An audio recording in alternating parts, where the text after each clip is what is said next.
So I just released a new update for the nature generator. Let's get into it. So if you got the old version, you can just download the new one from Blender Market and just drag and drop it into your scene, click OK, and then it should overwrite the old version. What a psychopath. No default cube. What is wrong with this person? Yeah, I deleted the default cube by default. So let's go into the nature generator asset browser. Asset browser, nature generator assets, and you can see there's a lot of new stuff in the scatter objects. The scattering system works different now. So let's add in this layered rock formation into our scene. Let's use a HDRI. And I'm going to turn on film transparency. Okay, so let's click N to open up the side panel, go to Nature Gen, Geometry, and let's click Add Scatter Effect.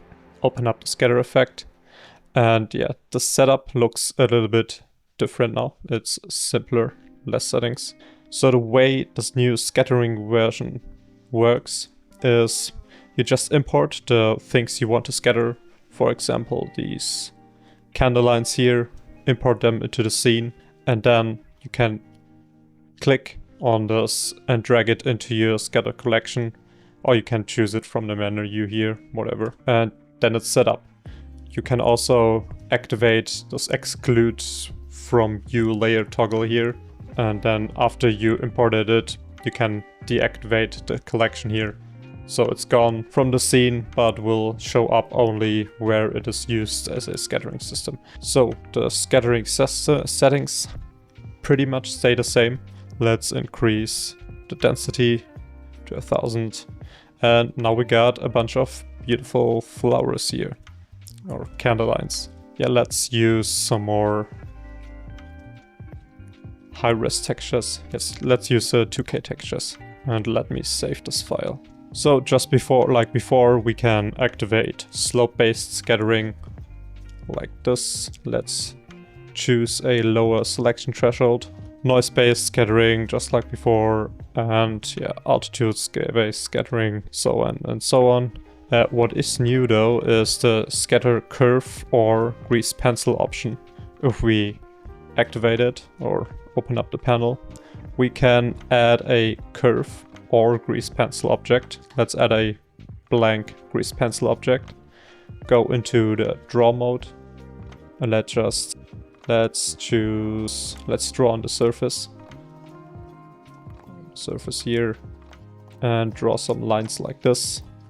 Let's go to object mode again, and let's select this grease pencil we just draw. And yeah, you can see we can use the grease pencil to decide where we're scattering stuff and where not. So we can just draw it like this. The same thing works for the curve too. You can change the draw radius and the radius softness. So yeah, it scales down the scattered assets towards these edges. And you also have a noise to distort this shape a little bit. And also some settings for this noise. Can just remove the draw object and everything will be scattered just like before. In general, you can see that all of these settings have now a threshold softness. So this basically controls how much it's going to scale down these assets at the edges. It becomes a little bit clearer for the noise. Yeah, threshold softness, more scaling down towards the edge, the mask edges. So then in the instance settings, we have a new feature here where you can choose how the assets are displayed.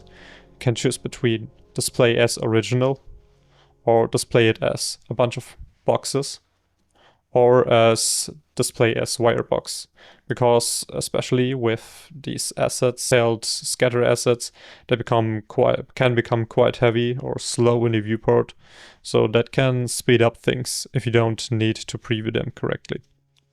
The instance scale basically also stayed the same, except there is now a secondary scale, so you have the scale for most of the assets and a secondary scale and a secondary scale probability.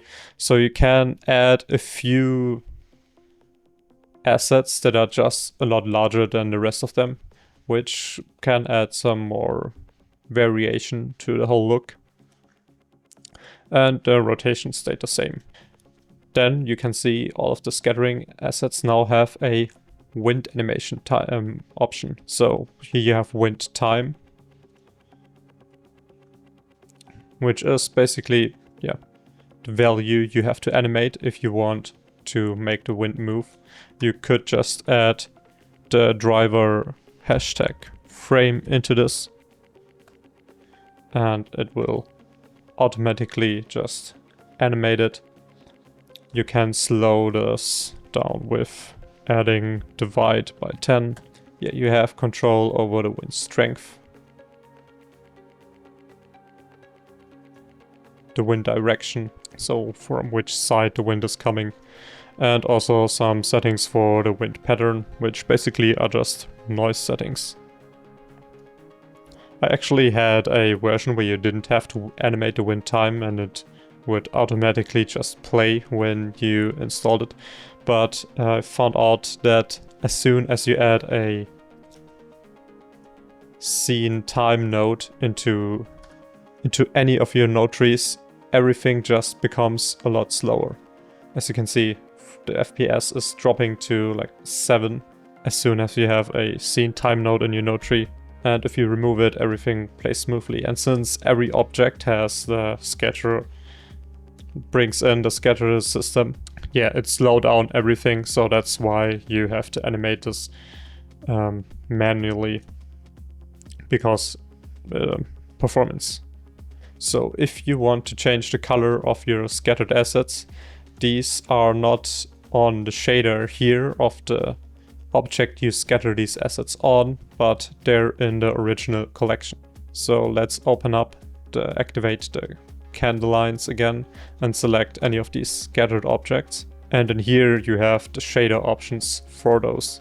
Let's open up the candle line shader, and yeah, all of the flowers basically have a petal color you can select and a foliage color for, yeah, the things that the petals are attached to. Then there's a translucency slider and some surface effects where you can randomize the color of these, the hue, saturation and value or brightness, based on either the scale of them. So all of the smaller assets here have a different color than the larger ones, and you have a threshold to select the size. Then there is a individual color variation where every single instance gets randomized, and a global color variation, which is based on a global noise. Let's decrease the size of the noise, 0.5. Yeah, you can see what's going on here. And then of course there is a layer effect for every asset. So you could turn any of these flowers or whatever you're scattered into snow objects for winter scenes, or add a ground layer to make them dirty or whatever. So these are basically the scatter settings. As before, you can add as many scatter effects on top of each other as you want, just like this. And if you want to organize them, you can go to the modifiers and change the label here. So you could call this one Candleline. How do you pronounce this? I'm very bad at spelling. You maybe noticed. I made a bunch of spelling mistakes in the trailer for this. And yeah, let me know if you find some stuff I mispronounced here in the settings. Yeah, you can just change the label here and it will help you to organize your scatter effects better. So let's remove the other ones. And yeah, this basically works the same for all of the other assets. there are different categories. There are plants with flower, weeds, grass, ground cover, shrubs, rocks, snow, and even trees. We get to the trees later. So we could just replace the scattering system, could add in another flower type and just use these ones here. They're a lot larger. Let's update the textures. So the same thing works for these rocks too. These rocks are procedurally generated, so you have all of the settings for them in the geometry tab if you go to the original scatter rocks collection, where you have the old settings, resolution, the amount of instances it generates. So let's scatter these rocks. And yeah, as you can see, if you turn this on to 1, there's only one rock type that is repeated over and over again, but you can generate as many as you want. You have a seed for them, edge sharpness, just like before. So I don't think we need to get into that too deep. Yeah, the snow one is also a little bit different. You can import this snow point ball thing. Let's scatter this one. It will automatically recognize it and yeah, turn it into this volume thing here. And yeah, this is a way where how you can create some real snow onto your objects, not just shader based.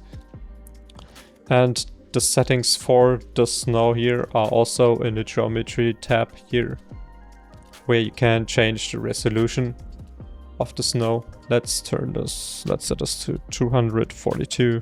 Displacement settings and so on for the snow. And you can activate the particle detail. If you go closer here and activate the particle detail, you can see it adds a bunch of small points with alpha textures, which adds a little bit more realism to your snow if you want to render snow for close-ups. And the same scale settings, density and scale settings work for the snow too. As you can see, slope-based and so on. All of these settings work the same. So let me show you the tree assets. I also added tree assets. Yeah, it's always kind of hard to find a balance between making something high quality and also performance optimized. So yeah, these are the trees I came up with.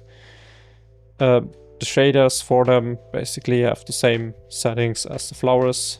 You can change the color of the leaves, so you can make it more like a autumn look with red and brown leaves. I see translucency, also the same surface effects for color variation and so on. And there is also a setting for the leaf mask. So these leaf shapes are also generated procedurally, so you can change the scale and the mask threshold for all of this yourself. So let's move this again. So as you can see, the terrains here have some new presets, like this forest preset. Let's import this. By default, let's increase the clip end because this asset is a little bit larger. As you can see, by default I turned all of these trees to these boxes because of performance optimization. If you have a lower end system and import this asset so it doesn't get slow immediately. So let's go onto this object, into the forest scatter option and into the instance settings, and I'm going to display the original ones. This rendering is a little bit slower than it's used to. Let's restart Blender. Sometimes just firing up Blender again resets the cycles rendering and becomes, yeah, as you can see, becomes a lot more performance optimized.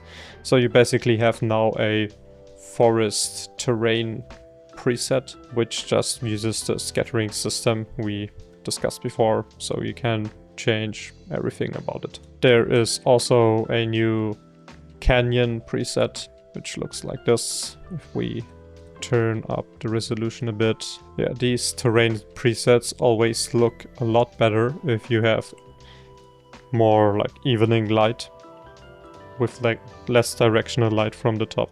A little bit more sunset vibes. Yeah, all of that makes every terrain look a lot better, having a little bit more contrast. So yeah, these are the canyon presets. And what's also new for the terrain presets, if we import this one, there is now this, in some of these, like in the erosion settings, there's this new tab, terrain steps, which you can activate, and we need a little bit more resolution to make these visible more.